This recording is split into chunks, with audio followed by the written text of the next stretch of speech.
Hey, what's up, my soldiers? It's WildBlueYonder. I'm outside my house right now. Today I'm going to give you guys a nice little tour of what's going on inside. I just moved in here a few weeks ago and I'm finally settled in. I think my room is slightly presentable enough to show you all around. So let's go ahead inside. This is our front door. You turn the knob to go in.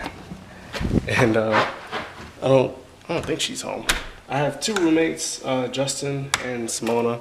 They're really cool people. They both live in the area and they also live here with me, so we rent the house out together. This is the living area. This is like the living room, couch, TV. None of this stuff is mine. It's just kind of like common area stuff. The landlord's house. This is the landlord's house, so that's like his furniture, and we just kind of sit on it. Picture, little space to eat. This is the kitchen. Very nice place. I was pretty lucky to find this place on Craigslist, and yeah, we kind of worked it out. It's got really high ceilings, got a bunch of beer up there, refrigerator.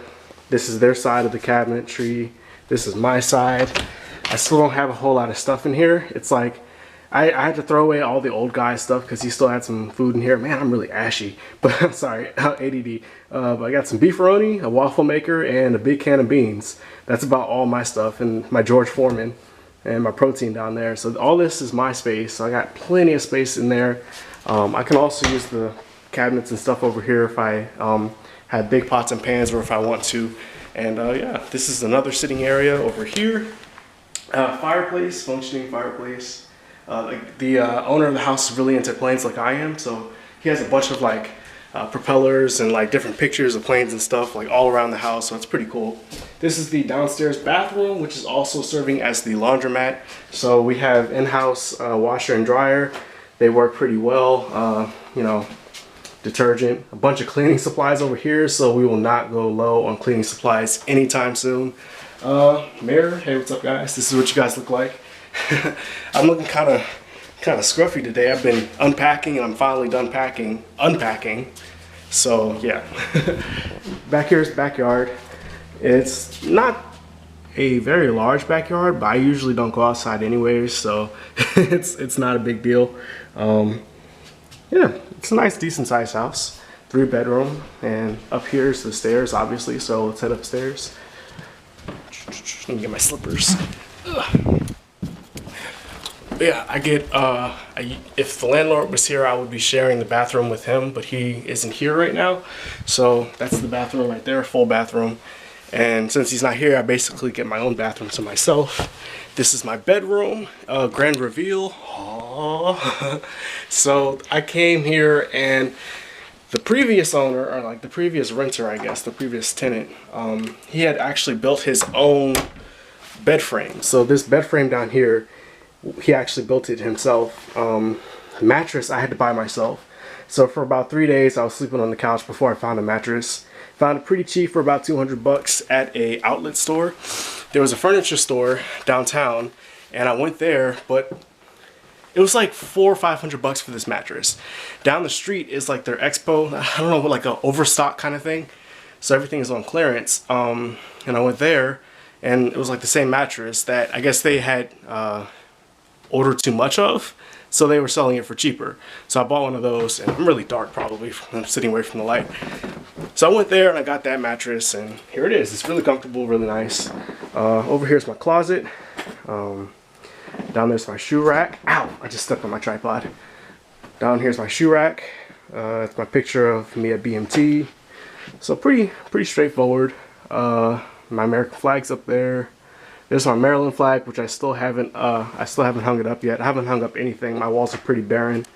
I have a beautiful, let me show you the window. Beautiful view of the mountains, our neighborhood, and it's facing the south. It's a south-facing window. And for those of you who live in like California, and that doesn't really mean anything, it means a lot for us in Alaska because it basically means you get more sunlight during the wintertime. Hang on, I'm gonna try to put this on my tripod. Hopefully it's not too distracting, but because it's facing the south, you get a lot more sunlight and a lot more brightness in the summertime, wintertime. Now in the summertime it really doesn't matter that much, and it might be a little bit crooked. Let's adjust this a little bit. Yeah, but it's pretty straightforward. I didn't adjust it at all. Pretty straightforward. Really liking the place that I'm at right now. Not too expensive. I also want to talk to you guys about moving into a place or moving out of the dorms, because I feel like that's a pretty important video that I can make. Basically, as you become a senior airman, you will get the opportunity to move out of the dorms. The only ways that you can move out are three ways. Moving out of the dorms is three ways. You either get married, you reach senior airman, or you're an A1C still, but the dorms are at maximum capacity. So the dorms are starting to fill up to about 95%, and that's when your ADL, which is the sergeant in charge of your dorms, your ADL is going to come to you and say, hey, listen, we're either filling up our dorms, or you're a seasoned airman, it's time for you to move out. You're like the top 5 ranking person in the dorm, so we're kicking you 5 out. So that's what happened in my case. I was a senior ranking airman, and so they kicked us out. So I wasn't really upset about it, but they'll basically give you the option, basically, to be kicked out. So you could say, yeah, I want to leave, or you could say, no, I want to stay a little bit longer. Nobody ever says that. Most people just say, when? When can I get out? Right now? Okay, I'll be checking out tomorrow. And what you'll start doing is just packing up on your own. Usually people who move out of the dorms, if it's not a PCS, you will just move yourself. You don't get paid to move. You don't get any stipend or anything. But if you have a lot of stuff, you can use it's not really worth it to have somebody move your stuff for you, because you're just basically going to be moving it down the street or downtown somewhere. So it's like, just find a friend with a pickup truck and do it yourself. If you do choose to move out of the dorms and use a moving service, you will expend your only one-time moving service. So basically, you get like a credit, like 1 credit to use at each base. So usually you want to use that credit when you PCS and you're actually going a really far distance, not if you're just going to be moving off base or into a house on base. So hopefully that makes sense. If you're getting married, you will most likely be moving on base. You have the option still. You can move off base or on base. If you want to move on base, there's a benefit to that versus off base. I'll go through the pros and cons right now. Let's start with moving on base as a single airman.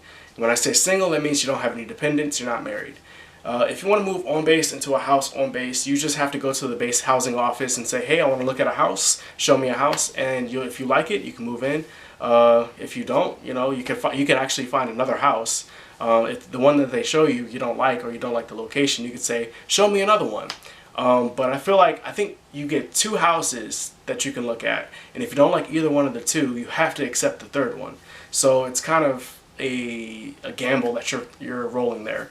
If you want to move on base with another airman, so you can actually move into a house with another airman and split the rent.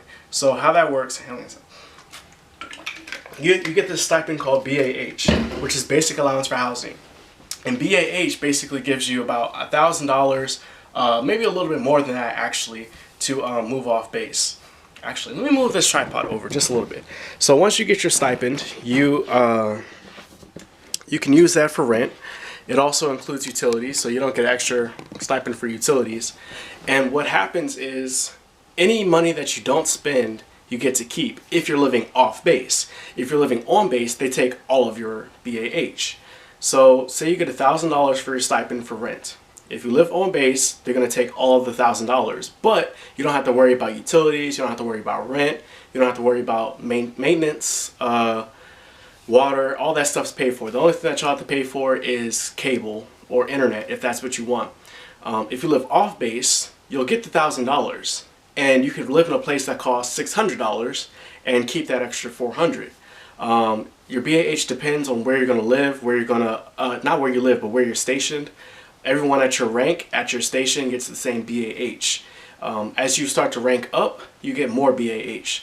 BAS is basic allowance for subsistence. I think I mentioned everything about BAH. Oh, right. So if you live on base with another airman, let me go back for a second. If you live on base with another airman, then you split the rent. So you get $500. Hopefully that makes sense. So if you live on base with another airman, instead of them taking your whole $1,000, they're only going to take $500 because you're splitting it. So yeah, that's just how it works. If you live off base, you get the $1,000, spend it however you want. You can live in a trailer for all they care. Hey, have fun with it. After 2018, if you're watching this video after 2018, the rules have changed. They're only going to give you the amount of BAH that you spend. So you're going to have to report how much money that you're spending in rent, and then they're only going to give you that amount of money. So just for you all who are watching this in the future, in 2 years from now, or 1 year from now really, just heads up for that. So BAS is basic allowance for sustenance, and that's sustenance, I think I'm saying that right. And that's basically money for food. So you'll probably get about $300 every month for food. You'll have to fill out some paperwork when you out-process the dorms. Out-processing the dorms, by the way, is very simple. Once you tell them exactly what you want to do, which route you want to take, it's about a 2-hour process. You just sit down with your ADL, your airman dorm leader, and he or she is going to have you sign like 2 pieces of paper. You're going to have to go to your first sergeant, fill out like 4 pieces of paper, and you're pretty much done. And it takes more time to drive from your ADL to your first sergeant than it does with each individual person. So it's a very simple process, unlike PCSing when you move from one base to another. BAS, back to BAS. It's just money for food. You don't get any extra money if you are married. You always get the same amount of BAS no matter what no matter how many dependents you have. However, you will get more BAH if you have dependents. So I'm a single airman. I get about $1,200 for my location. This is public knowledge. You can look it up. For my rank in my area, I get $1,200 a month. Say I had dependents, I would probably get about $1,400 a month, or even more than that if I had more dependents. So it's just something you should consider if you're married coming into the Air Force. What else? You basically can live wherever you want. Moving off base is pretty simple. If you're married before you get to your base, then you just go straight off base. You don't move into the dorms and then move off base. If you're married, you just tell them that you're married, and then boom, you're just going to go straight off base or into a house if you want to live on base. The pros and cons. So pros and cons to living on base. Pros are that you are close to your job. It's a short commute. You don't have to worry about crime that much. You know, it's a pretty safe neighborhood. It's a very gated community. Get it? Ha, you're on base. So it's a very safe neighborhood. You don't really have to worry too much about loud music and stuff like that. It might be an issue, but you won't have to worry too much about it. So it's a little bit more peace of mind, although there is still the possibility of crime no matter where you are, but it's very unlikely.